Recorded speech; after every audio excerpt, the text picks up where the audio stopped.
로마서 8장 18절로 25절까지의 말씀, 우리 다 같이 한 목소리로 합독하여 읽겠습니다. 생각하건대 현재의 고난은 장차 우리에게 나타날 영광과 비교할 수 없도다. 피조물이 고대하는 바는 하나님의 아들들이 나타나는 것이니, 피조물이 허무한데 굴복하는 것은 자기 뜻이 아니요 오직 굴복하게 하시는 이로 말미암음이라. 그 바라는 것은 피조물도 썩어짐에 종노릇한 데서 해방되어 하나님의 자녀들의 영광의 자유에 이르는 것이니라. 피조물이 다 이제까지 함께 탄식하며 함께 고통을 겪고 있는 것을 우리가 아느니라. 그뿐 아니라 또한 우리 곧 성령의 처음 익은 열매를 받은 우리까지도 속으로 탄식하여 양자될 것 곧 우리 몸의 속량을 기다리느니라. 우리가 소망으로 구원을 얻었음에 보이는 소망이 소망이 아니니 보는 것을 누가 바라리요. 만일 우리가 보지 못하는 것을 바라면 참으로 기다릴지니라. 아멘. 우리 매월마다 바뀌는 우리 교회 이달의 찬양이 있지 않습니까? 우리 매달마다 바뀌어지는 우리의 또 신앙을 담은 믿음의 고백, 우리 이달의 찬양들을 통해서 우리가 은혜를 받고 있습니다. 우리 참 5월달의 찬양도 참 좋죠. 행복이라는 찬양. 근데 우리 또 4월달에 우리 그 전달의 찬양을 기억하시나요? 우리 후반부에 우리 4월달 후렴부 가사 중에 가사가 이러했습니다. 우리는 무명하나 유명한 자요, 죽음의 위기 속에도 참 생명 가졌고, 근심하나 기뻐하며 가난하나 다른 이를 부욕해 하는 자로다. 할렐루야. 여러분 믿으시나요? 믿으십니까? 우리는 그런 사람들입니다. 저와 여러분들이 그런 사람들이세요. 아니, 그런 사람이 되어야만 할 줄 믿습니다. 그리스도인은 결코 어리석은 사람들이 아닙니다. 세상 사람들 보기에는 어리석은 선택을 한 것 같고, 어리석은 결정을 내린 것 같고, 또 어리석은 길을 걸어가는 것만 같을 수 있어요. 하지만 결코 그렇지 않습니다. 결코 어리석지 않습니다. 이 세상의 사람들은 이 세상이 전부인 줄 알고 살아갑니다. 그래서 여기에다가, 이곳에다가 어떻게 해요? 전부를 쏟아붓죠. 최선을 다하는 것은 나쁜 것은 아니에요. 그러나 그런 의미에서가 아니라, 여러분, 여기에서 아둥바둥하면서 이곳에서 썩어질 곳에서, 영원하지 않는 이 나라에서 어떻게 해요? 경쟁하며 치열하게 자기의 욕망을 품고 저마다 살아갑니다. 그래서 여기에다가 어떻게 해요? 목숨을 걸죠. 그러나 우리는 어떻습니까? 저와 여러분들은 어때요? 우리는 영원한 곳에 가치를 두고 사는 까닭에 여기에서 우리가 누리는 것들에 또 허무한 것들에 결코 목숨을 걸지 않는 그 지혜로움을 갖고 사는 사람인 줄 믿습니다. 그러하기에 우리는 결코 눈에 보이는 것이 다가 아니다. 결코 눈에 보이는 세계가 전부라고 말하지 않는 것입니다. 아니, 늘 우리는 어떻게 해요? 보이지 않는 세계가 더 크다라고 고백하는 것 아니겠습니까? 우리는 세상이 크다라고 말하지 않아요. 왜요? 왜 그렇습니까? 세상보다 크신 이를 알고 있기 때문인 것이죠. 그러나 반대로 세상보다 크신 이를 모른다면 여러분, 얼마나 이 세상이 커 보이겠습니까? 그래서 이 세상의 것들을 보면서 감탄하는 거예요.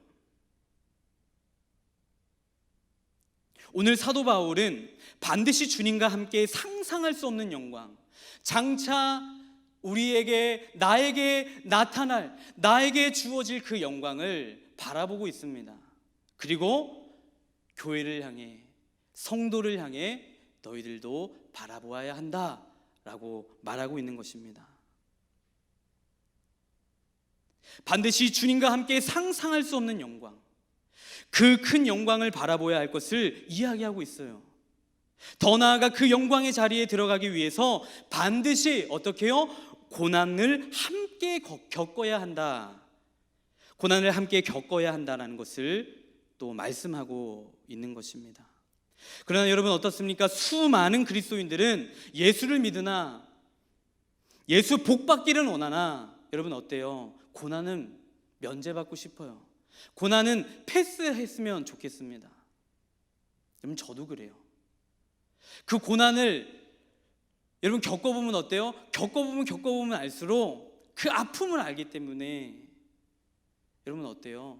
알면서도 그 고난은 달고 받고 싶지 않아요. 여러분 어제의 말씀이었죠? 오늘 새벽 말씀이었어요. 여러분 우리는 상속자, 아버지라고 부를 수 있는 자격을 얻었습니다.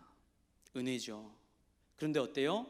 그렇게 하나님의 자녀라고 일컬음을 받고 싶어요. 특권은 받고 싶어요. 그런데 권리는 누리고 싶어요. 그런데 의무는 다하고 싶지 않아요. 책임은 다하고 싶지 않습니다. 무거운 그 의무를 지고 싶지 않아요. 그 고난이라는 그 의무, 주님과 함께 지어야 할 그 의무 피하고 싶어요. 피하고 싶습니다. 그러나 수많은 사람들은 예수를 믿으나 여러분 면제받기를 원하죠. 그런데 고난이 없으면 영광도 없는 것입니다. 마치 출산처럼 같아요. 마치 출산처럼 해산의 고통이 없으면 여러분 어때요? 생명이 태어날 수 없는 거죠. 아이는 태어나지 못하는 것처럼 말이죠. 옛날 어느 양계장집 아이가 그랬다고 하죠. 양계장집 아이가 병아리가 알을 깨고 부화하는 모습을 처음 본 거예요. 신기하죠. 그런데 그 아이가 어때요? 도와주고 싶은 거예요. 힘겹게 어렵게 깨고 나오는 이러다가 못 나오는 거 아닌가? 그래서 어떻게 해요? 선한 마음, 좋은 마음 가운데 그 병아리를 돕고 싶어서 그 깨는 것을 도와줬다고 해요. 그 깨는 것을 스스로 깨는 것을 어떻게 해요? 손으로 이렇게 조각을 내서 깨줬다고 하죠. 그런데 그 병아리가 어떻게 됐을까요? 금방 죽고 말았어요. 제 힘으로 태어나야 하는데 여러분 그 고통의 시간을 겪어야 자생하는 힘을 기르고 얻듯이 우리도 그 고난의 시간을 겪어야 반드시 영광에 이르게 되는 줄 믿습니다. 그래서 제대로 복음을 알고 제대로 신앙생활 하시는 분들을 보는 여러분 그런 분들은 어때요? 늘 우리 담임 목사님께서도 강대상에서 얘기하시잖아요. 제대로 참되게 신앙생활 하시는 분들은 달라도 다르다. 표면적으로도 다르죠. 여러분 그래서요 제대로 복음을 알고 제대로 예수 그리스도를 만나고 제대로 신앙생활 하시는 분들은 고난을 바라보는 관점도 달라요. 고난을 해석하는 그 모든 관점이 다른 것입니다. 해석이 다르죠. 고난을 보는 관점이 다르고 고난을 보는 해석이 다르기 때문에 그렇게 우리는 여러분 어때요? 고난을 바라보고 해석하는 관점이 다른 사람들이 여러분 어때요? 세상은 고난을 피하고자 하지만 그러나 때론 우리 그리스도인들이 고난으로 뛰어드는 까닭, 그 고난이 있는 줄 알면서도 십자가를 붙드는 까닭 여러분 뭐예요? 그 고난을 통과해야 반드시 얻는 구원, 그 고난을 통과해야 반드시 주어지는 하나님의 영광, 그 영광이 있다는 것을 소망하기 때문에 품고 살아가기 때문에 그런 것인 줄 믿습니다. 오늘 사도 바울은 그 고난과 영광의 무게에 대해서 이야기하고 있습니다. 그 고난과 영광의 무게와 깊이에 대해서 이렇게 말하고 있습니다. 우리 18절 말씀 우리 다시 한 번 더 우리 18절의 말씀 우리 함께 읽겠습니다. 생각하건대 현재의 고난은 장차 우리에게 나타날 영광과 비교할 수 없도다. 비교할 수 없다라는 것입니다. 비교할 수 없는 거죠. 세상 사람들도 비교하지 않아요. 왜요? 왜 그렇습니까? 비교할 근거가 없으니까 비교하지 않습니다. 그러나 우리는 비교할 근거를 가졌음에도 불구하고 현재의 고난을 장차 그 다가올 영광과 그냥 막 바꾸는 사람들이 여러분 있습니까? 없습니까? 있죠. 있습니다. 여러분 때로는 왜 실족합니까? 여러분 왜 실족할까요? 왜 중간에 신앙을 여러분 떠나버리는 것입니까? 고난이 닥치면 이 고난의 무게를 감당할 수 없기 때문에, 감당할 수 없다고 생각하고 치부하기에 떠나고 마는 것이죠. 그래서 대부분 많은 핑계와 많은 이유들이 있어요. 많은 변명들이 있습니다. 잘 신앙생활 하시다가 나 예수 만났다 했는데 그러다 어떻게 해요? 점점 상승해야 하는 것이 아니라 독수리 날개치듯 앙망하면서 앙망하는 자는 날개짓하며 나를 것인데 오르는 것이 아니라 추락하는 사람들이 있어요. 그 고난의 무게에 못 견뎌서.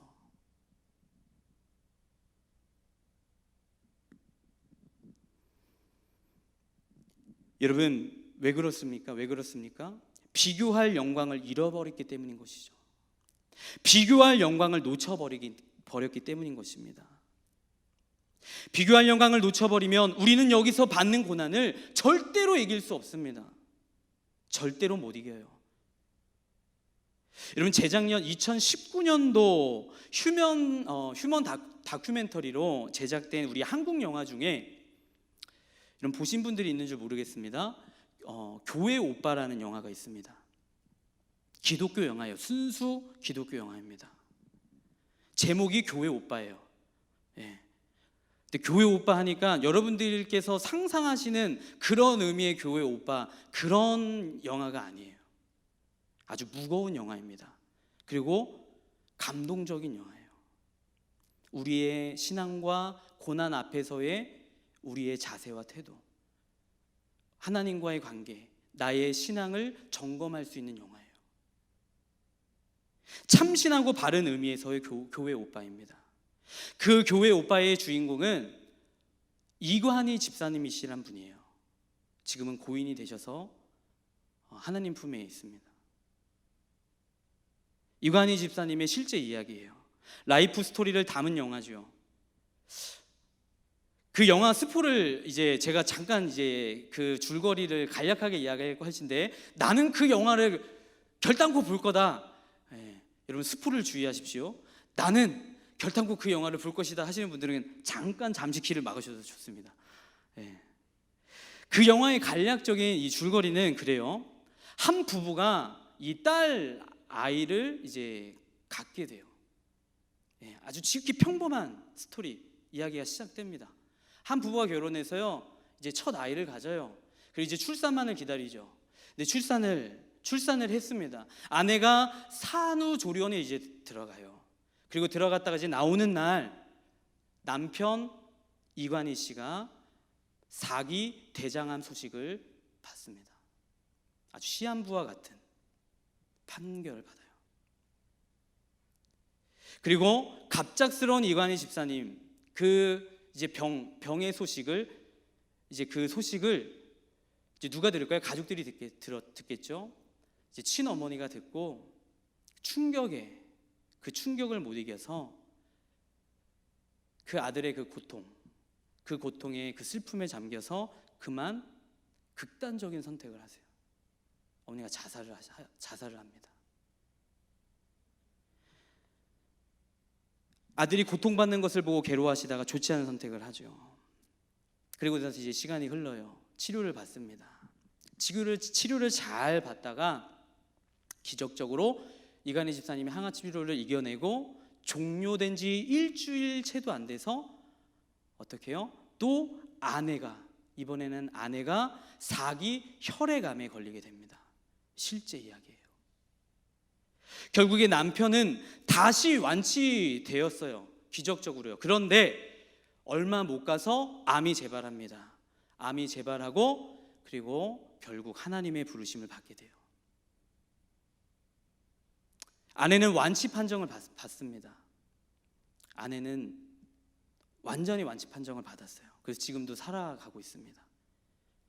이들의 그 투병 생활 가운데서 역사하시는 그 하나님의 귀한 일들을, 그 일들과 신앙의 간증들을 담고 풀어낸 영화예요.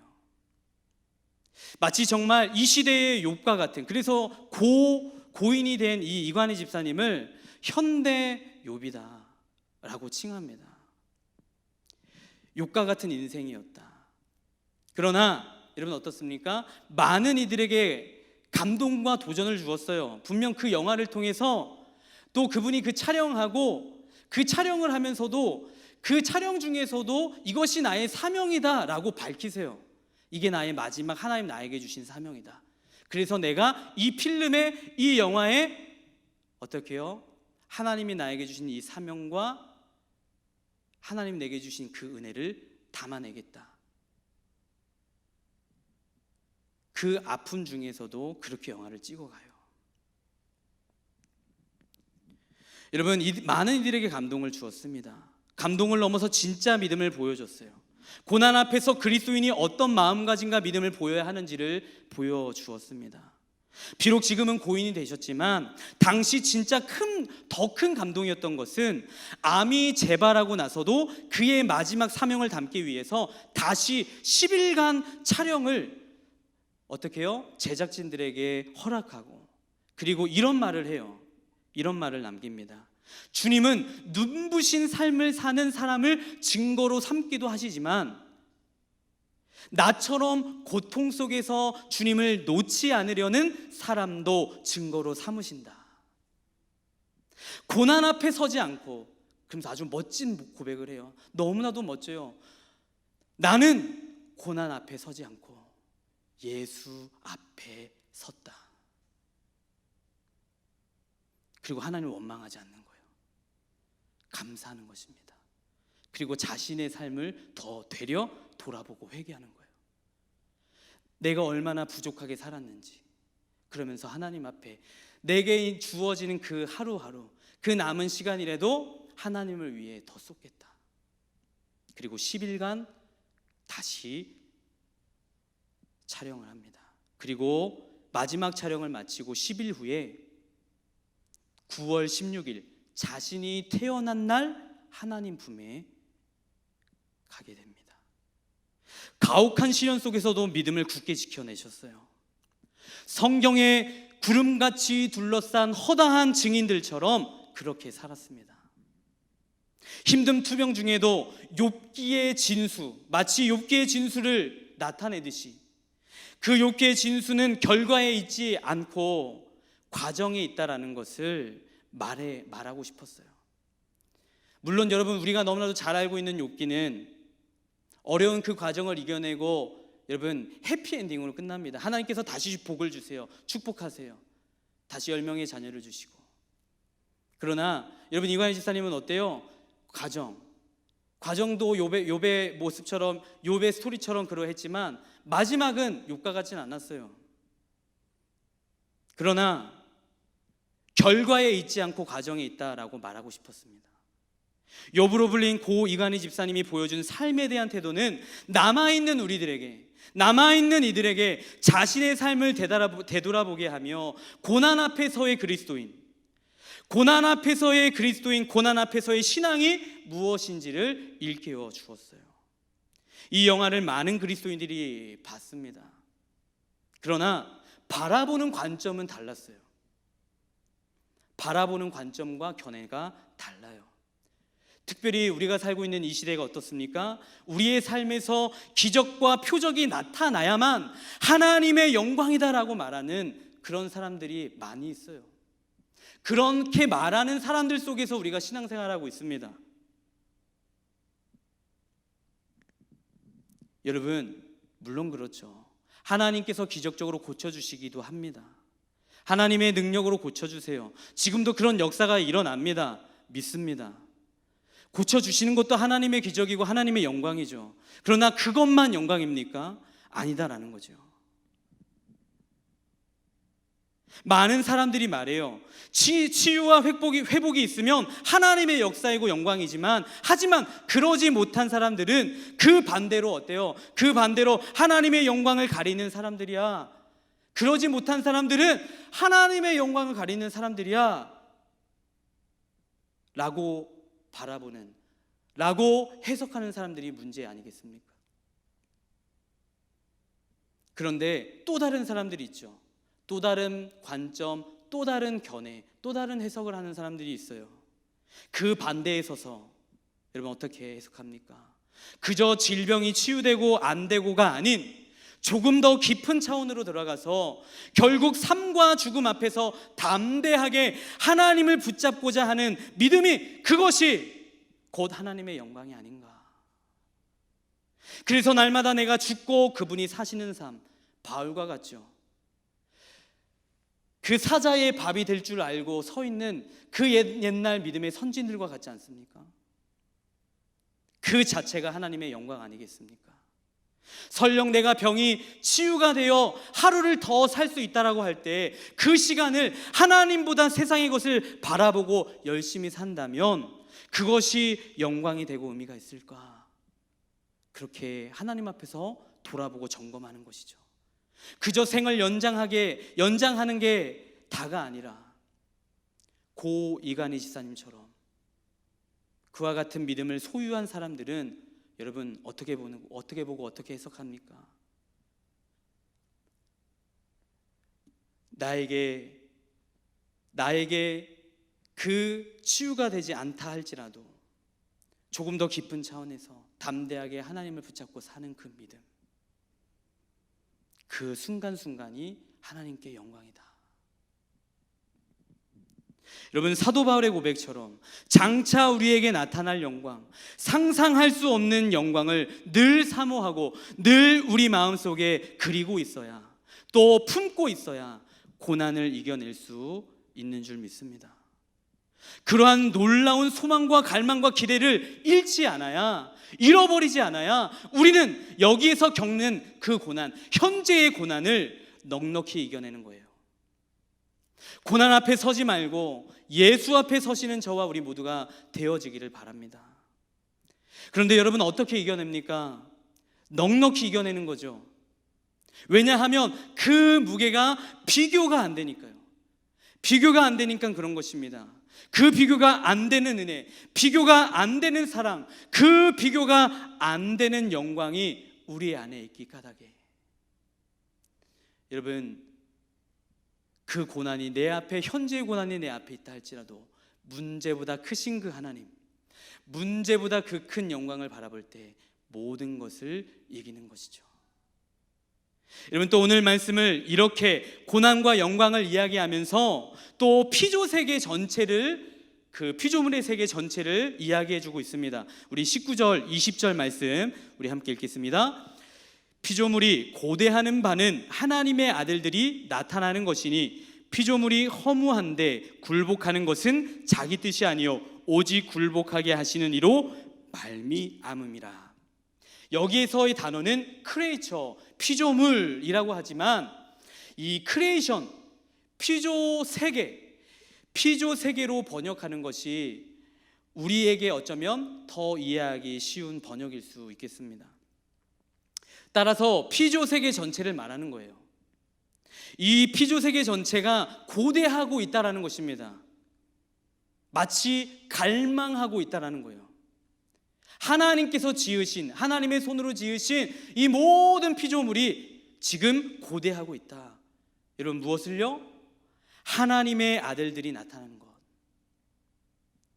여러분 창세기의 말씀을 찾아보면 이 피조세계가 어떻게 병들었는지, 왜 이렇게 고통을 겪고 죽음을 맞이하게 되었는지를 여러분 기록해 놓고 있지 않습니까?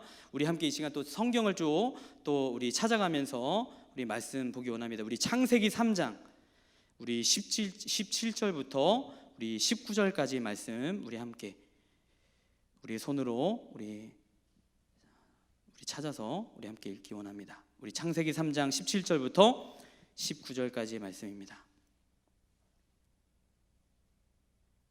우리 함께 읽겠습니다. 아담에게 이르시되 내가 내 아내의 말을 듣고 내가 내게 먹지 말라 한 나무의 열매를 먹었은즉 땅은 너로 말미암아 저주를 받고 너는 내 평생에 수고하여야 할 그 소산을 먹으리라. 땅이 내게 가시덤불과 엉겅퀴를 낼 것이라. 네가 먹은 것은 밭의 채소인즉 네가 흙으로 돌아갈 때까지 얼굴에 땀을 흘려야 먹을 것을 먹으리니 내가 그것에서 취함을 입었음이라. 너는 흙이니 흙으로 돌아갈 것이니라 하시니라. 죄가 이 땅에 들어왔습니다. 죄가 이 땅에 들어옴으로써 여러분 어때요? 인간은 원치 않은 결과를 맞이하게 됐죠. 맞게 되었습니다. 우리가 너무나도 잘 아는 바, 하나님같이 될 줄 알았는데 여러분 어떻게 되었어요? 되려 고통을 받게 되었습니다. 죽음, 사망에 이르게 되었죠.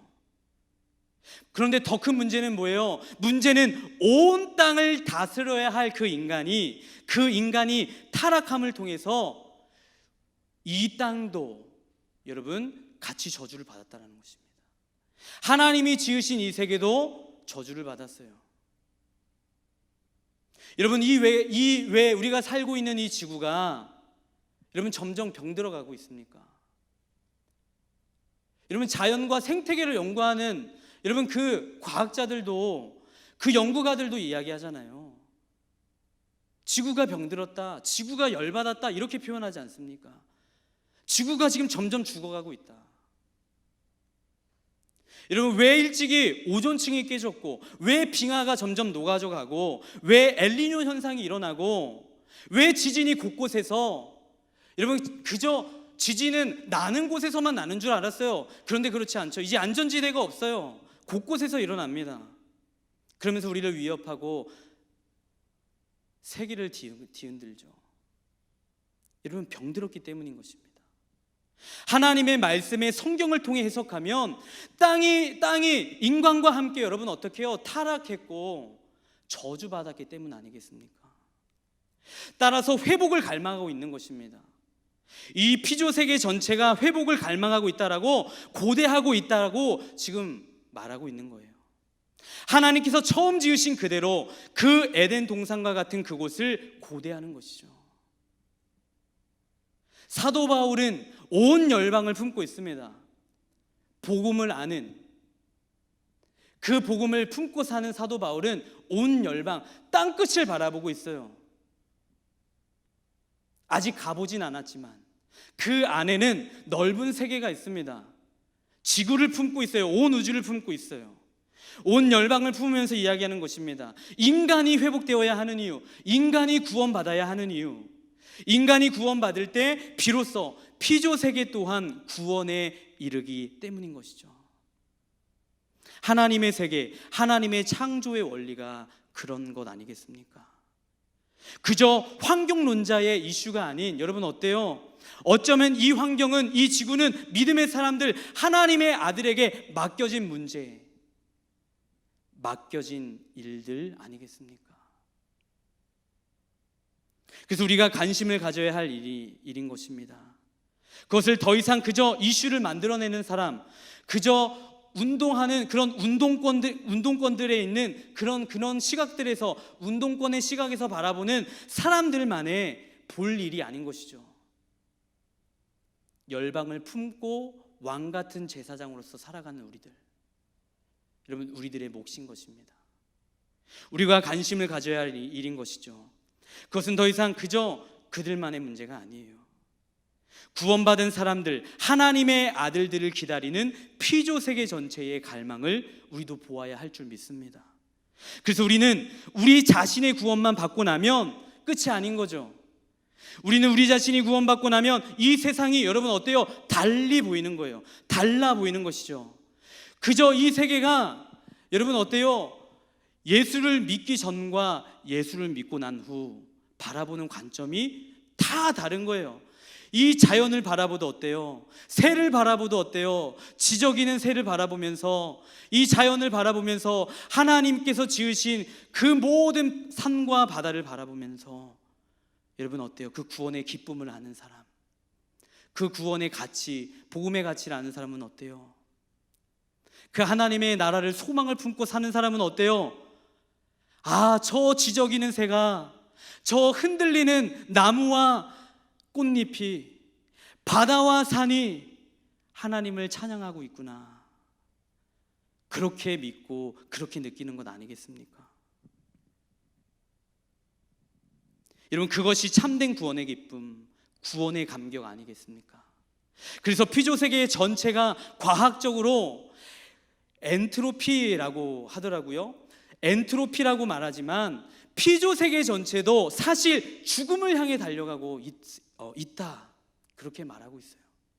이것이 오늘 성경에서도 자기 뜻이 아니라 굴복하게 하신 이로 말미암은 것이다 라고 지금 성경은 지금 기록하고 있고 밝히 말하고 있는 것입니다.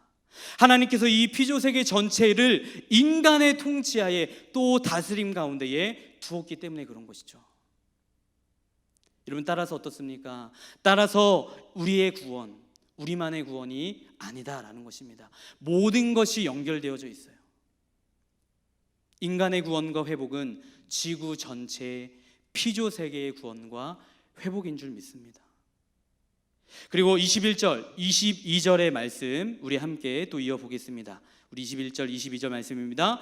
그 바라는 것은 피조물도 썩어짐의 종로를 탄 데서 해방되어 하나님의 자녀들의 영광의 자유에 이르는 것이니라. 피조물이 다 이제까지 함께 탄식하며 함께 고통을 겪고 있는 것을 우리가 아느니라. 우리가 안다라는 것입니다. 우리가 구원받으면 피조세계의 탄식이 들리는 거죠. 지구의 신음소리.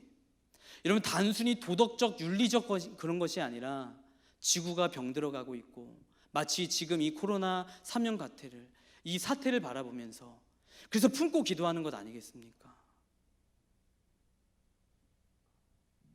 우리가 안다는 것입니다. 그래서 들린다라는 거예요. 우리의 영역이 넓혀지는 것을 말하는 것입니다. 우리의 관심사가, 우리의 기도의 제목의 범위가 달라지는 거예요.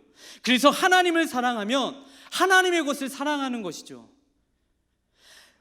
하나님을 사랑하면 하나님의 것들을 사랑해요. 하나님의 것들은 물론이거니와 하나님의 지으신 이 세계도 사랑하는 것인 줄 믿습니다. 그리고 24절, 25절의 말씀 우리 또 함께 읽겠습니다. 우리가 소망으로 구원을 얻었음에 보이는 소망이 아니니 보는 것을 누가 바라리요. 만일 우리가 보지 못하는 것을 바라면 참음으로 기다릴지니라. 아멘. 여러분, 보이는 것은 소망이 될 수 없습니다. 결코 보이는 것이 우리의 소망이 될 수 없어요.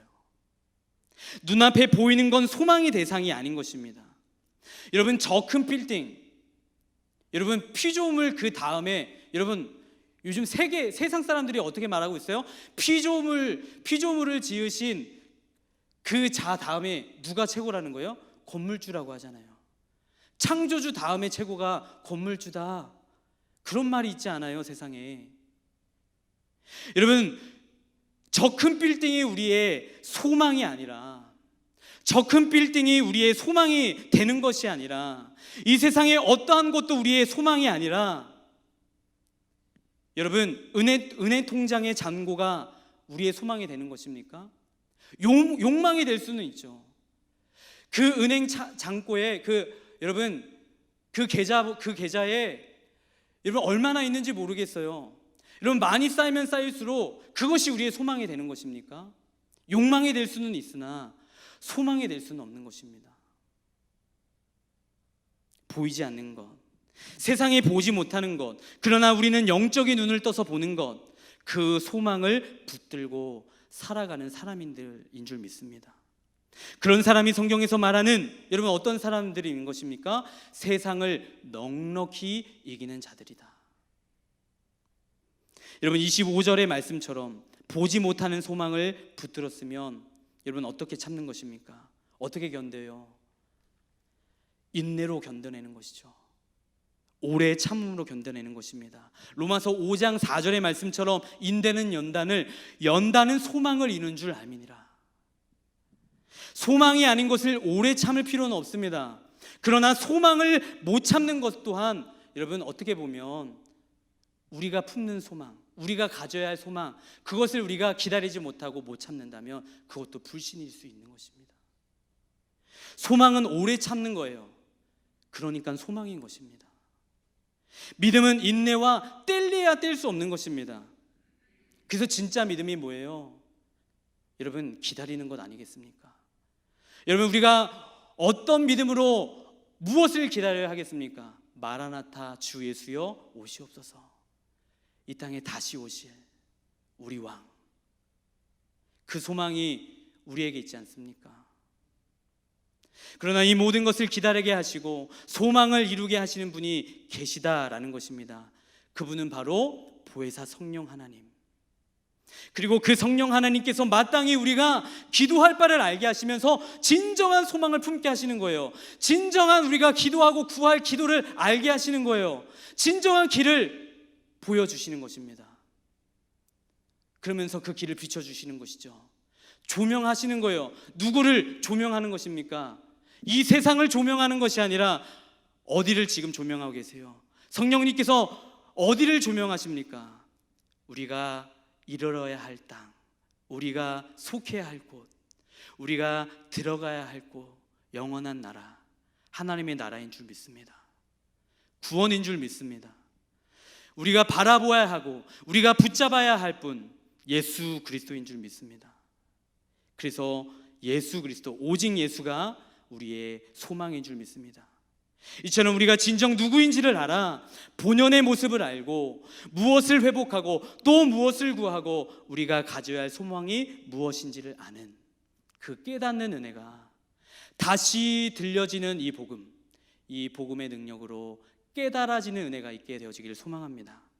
그래서 현재의 고난도 비교할 수 없는 장차 우리에게 나타날 그 광대하신 하나님의 영광, 날마다 그 영광 사모하시면서 바라보시면서 넉넉히 승리하시는 우리 모두가 다 되어지기를 예수님의 이름으로 축복합니다. 기도하겠습니다.